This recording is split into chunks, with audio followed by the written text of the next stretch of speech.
为什么现在越来越多的人不愿意买主卧带卫生间的房子？ Hello， 大家好，我是带您看好房的牧羊。今天呢，咱们用看一套房的时间来说一下这个问题。在以前，主卧房间中有个私密的卫生间，可以说是买房人的首选。一方面，主卧的卫生间设计可以给居住上带来很大的方便，就比如说在早晨的时候，大人和小孩不用去排队等卫生间，这样呢可以节省下很多的时间。还有一个方面就是可以给家庭上避免很多尴尬的事情发生。因为以后孩子大了，与父母之间呢会有一个隐私的问题，主卧有个卫生间，这样也可以保障一下双方的隐私。可现如今，据中介反馈，现在买房子的人越来越多，不愿意去买主卧带卫生间的房子，这又是为何呢？这个问题，小编最有资格去说了，也是通过自己的亲身经历来告诉你，主卧带卫生间的房子有3个问题影响特别大，让人的身心上呢都是很难接受的。先来说第一个吧，一般的主卧带卫生间的房子呢，户型都很大。买房子的时候呢，会贵一些。小编自己买了一套房子，是一个品字型的户型，126平的这么个面积，当时花掉了我10年的积蓄，买完就后悔。我买的是东边户，我们国家人都知道，在买房的时候呢，有买东不买西的一个说法。然而就在交房的时候，发现对门家110平的户型，跟我家的大小是一模一样，就少了一个卫生间。等于我多花了17万买了一个使用面积不到4平的一个厕所，所以呢，经济成本提高就成了里边的其中一个问题。个人觉得呢，很不划算。第二就是在平时生活的时候，主卧带卫生间的房子收拾起来比较麻烦。咱们大家都知道，卫生间是属于私密空间，对于平时呢，卫生要求很高，而且卫生间很容易滋生细菌，产生出一些怪味。现在人们的工作都很忙，没有那么多时间去收拾，所以早晨起来的时候，屋里就会有很难闻的味道，一晚上的睡眠得不到好的空气，不仅对身体没有好处，还会对睡眠质量产生影响，也是得不偿失。第3个影响算得上是超大的。大家都知道，卫生间是连接每一户的排水系统，而且在主卧的这个卫生间，通风换气都不是太好，有的可以说是干脆就是封闭起来的。当你在晚上睡觉的时候，你会发现楼上排水的时候，水流经过你家管道，那个声音是非常烦的。如果隔壁邻居是个夜猫子，或者赶上楼上的邻居夜里有上厕所的习惯，那天天就会有细水长流的噪音陪伴你入睡。那我们现在年轻人的工作压力都很大，睡眠质量呢本身就不好，要是天天都听到这个声音，是很难熬的。我以上说的这些呢，都是我每天在亲身经历的。说到这里呢，也许会有的人说，不行的话就把主卧的卫生间在装修的时候改成衣帽间，这样不仅能增加空间，而且还能避免以上的问题出现。可是现实不会是你想的那么容易。要知道，在卫生间设计里边包含着很多管道，这种结构是连接所有楼层的，真的要改的话，那付出的成本代价会很大。而且以后在你家增加一个弯道的话，还会有堵塞的隐患发生。如果管道不改的话，还是逃不掉流水声带来的影响。所以有这种想法呢，你可以完全打消念头。如果家庭生活确实需要2个卫生间的话，小编建议买房的时候选择2个卫生间是在外边独立的区域，这就不会产生什么问题了。对此说法您怎么看呢？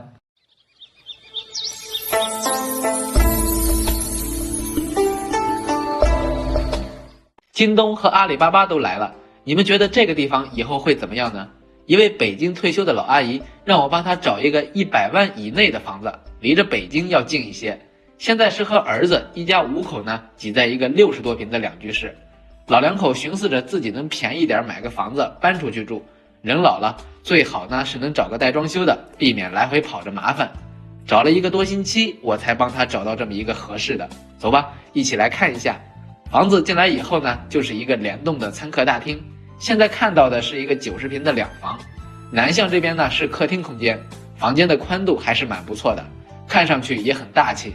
客厅的窗子这里呢设计的是飘窗效果，在客厅这里还可以作为休息来使用。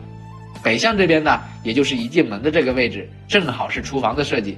厨房中呢也是做的1字形的橱柜，在这里呢我们还可以看出本身的房子也是一个南北通透的效果。整个厨房中呢灶具配的也是很多，生活起来也会很方便。这种全民的户型呢也是很少见到的。出来咱们继续，里侧这边呢有一幅玄关画，不只是装饰好看，而且重点是省钱。先来看一下南向这边的主卧，在主卧房间里呢看上去非常的温馨，软软的大床，不过日后呢这个得自己买。旁边的湿地公园呢完全也是够老两口日常消遣了。主卧房间里边呢是自带的一个阳台的，可以看到阳台的这个位置呢也是非常大，里边不仅做成了休闲区，而且还设计了一个温泉池，想着就是给老人来多保养一下。再转过来以后呢，看到这边就是一个卫生间，卫生间设计的是干湿分离的效果，这个房间的器具呢也都是给做好的，房子呢还算比较接地气，每个房子都带有窗户，通风走味的话还是都不错的。出来的最后呢，这边就是次卧，次卧的房间呢，老阿姨说这个房间可要比她在北京的那个主卧还要大，看来虽然是生活在北京，但生活舒适度上还是没能得到满足。好了，今天的视频呢到这里就结束了，关注牧羊，有什么问题评论区可以留言。恒大年后又搞事情了，前2天呢，我小姨买了一套顶账房，说是比开发商那里能省下40万，一聊起来笑得连嘴都合不拢。Hello， 大家好，我是带您看好房的牧羊。我给他算了一下，要是正常的话110多万，这合着70万就搞定了。什么房子这么难揍啊？话不多说，咱们呢今天就去看看。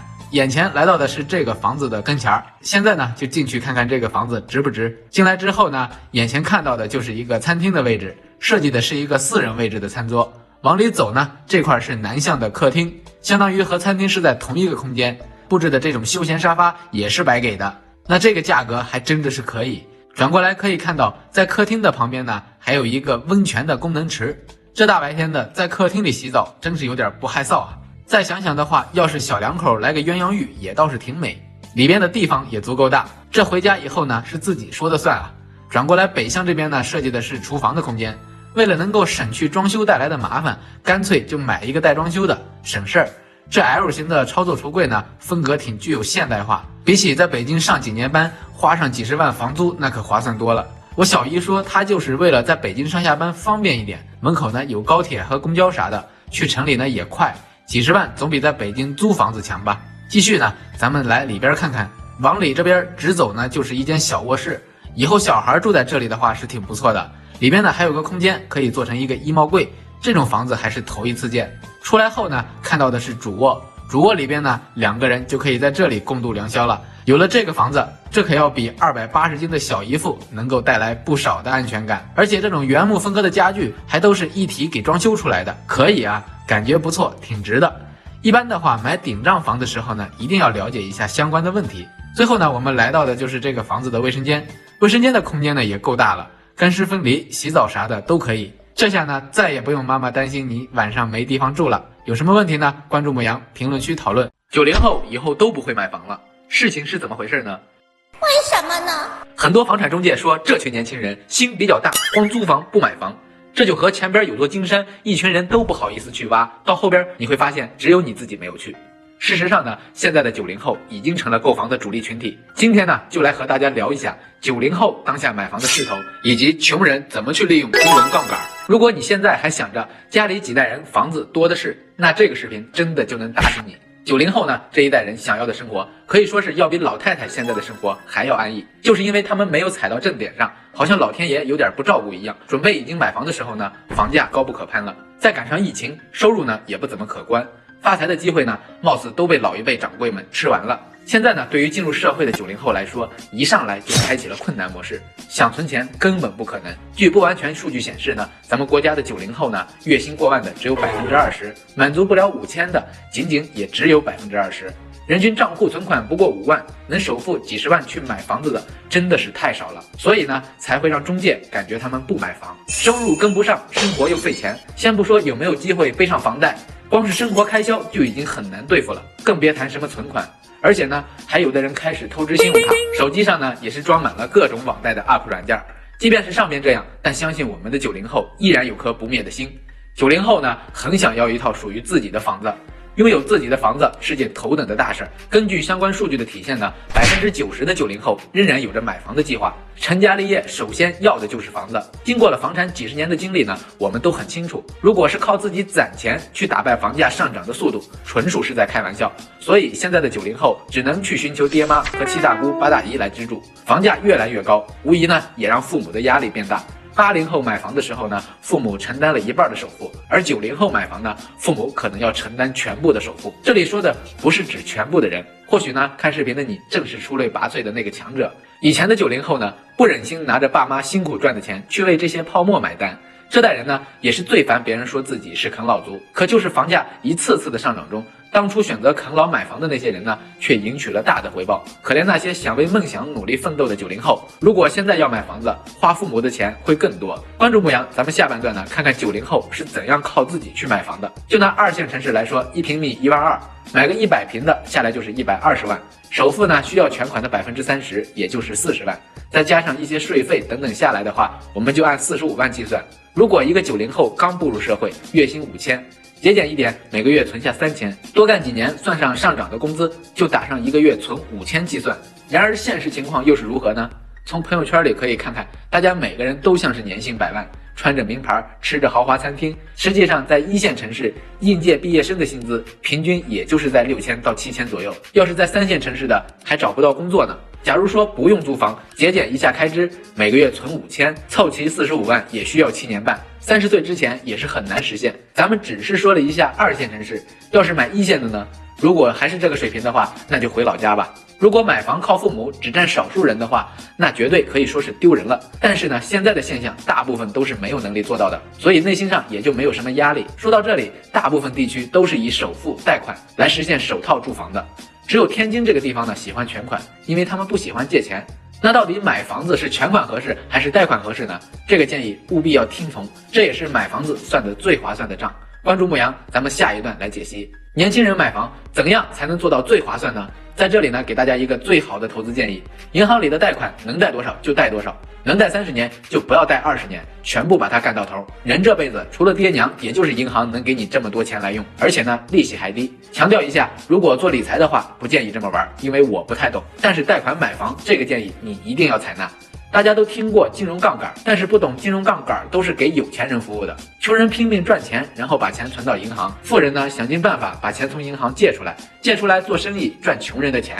然而买房贷款却是穷人最大的一次使用金融杠杆的机会，利息低，数额大，还不用着急还。对年轻人来说，等于就是白借。不要拿你的眼下收入去对比，看似这么大一笔钱压力很大，实则在资产的负债表里，这笔钱就叫做负债，你用它直接变成了房产。为什么这么说呢？相信不光是90后，可以说是更多的人，不可能人生中第一套房子你会把它住一辈子，但是这套房子你在住的时候呢，它无形当中就成为了你再次购房的一个杠杆。你可以回头看看身边那些活着比较滋润的富人，差不多都是依托房子变富的。负债的那些呢，就让时间和贬值来慢慢消解。经过时间的累计，债也还完了，资产呢却成了你自己的。10年前贷款10万，看上去是巨额，现在来说也就是普通人1年的收入。如今的70、80万看着也很多，那再过上10年的话，也会变成依然如此。如果理解这些，那贷款这件事儿就很简单了，手里以后再存的钱就是你生活的支柱。这些钱放好了，以后家里有个急用还能用上，搞不好哪天不小心又攒够了个首付，然后呢再去买房子。你要相信，现在欠钱的是爷爷，有银行这个亲戚你就不要客气，但是前提之下不要乱买房。今年的房地产市场呢，一定要看好方向，哪里人口多去哪里，因为现在稳定房价是件头等大事。幸福的生活呢需要稳步发展，千万不要在不恰当的时候让自己血亏。本期视频到这里就结束了，关注牧羊，少走弯路，看好房。这几天呢，到社区里去拍视频，据说有一家刚买的别墅里边闹鬼，我不相信。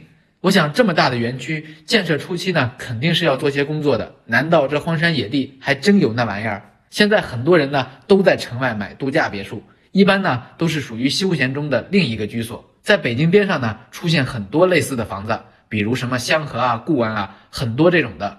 15年的时候呢，这种房子很抢手，那时候就100来万一套。后来宏观市场出现，基本上都是翻倍增长。无论是好的地段和不好的地段，买房人好像也不关注那些，只要是房子他就买。但是今天要看的这个，据房东说是里边不干净，直到19年以后出现了转折，开始下滑，房子呢进入冷却时期。这个时候买房人好像清醒了，但是呢已经晚了，因为该买的都买了。21年初呢，北京周边的房子一夜腰斩，对于买房人来说是一个不小的沉重教训。不光是钱损失不说，而且呢房子白给都没人要。我们今天呢就要看看这个房子里边是怎么一个闹鬼的情况。据说呢是今天这个房子房东是说啥也不要了，宁可损失100万也要把这个房子处理掉，就说是里边不干净。反正呢挺便宜的，我就来看看了。现在呢已经是傍晚，牧羊呢我也是一个人来的，确实呢感觉有点小阴森。走，咱们一起去看看这个闹鬼的房子是个什么情况。现在呢，我们就进到门里面去看一下。进来之后呢，就是一个大客厅，家具呢都已经搬走了。听房东说呢，他在外地，房子是交给了装修公司来装修的，疫情隔离他也没有回来，也没有听装修公司说这个房子里边有什么其他的事情发生。后来装修完之后呢，迫不及待的就搬进了新家。我们来看，整个装修的还是很不错。如今呢，便宜了这么多，但是还是迟迟出不了手，好像是好的事情不出门，坏的事情传千里。我刚转了还没有多大一会儿，就听到里面有这样的动静。这个房子呢有2层，一共呢是3个卧室，2个功能厅，面积呢是150平左右，带着一个30平的花园。也是因为离着北京近，老两口呢为了享受田园生活而来的。现在给他家拍视频的过程中呢，我也听到了这个动静，你们来听听这个是什么声音。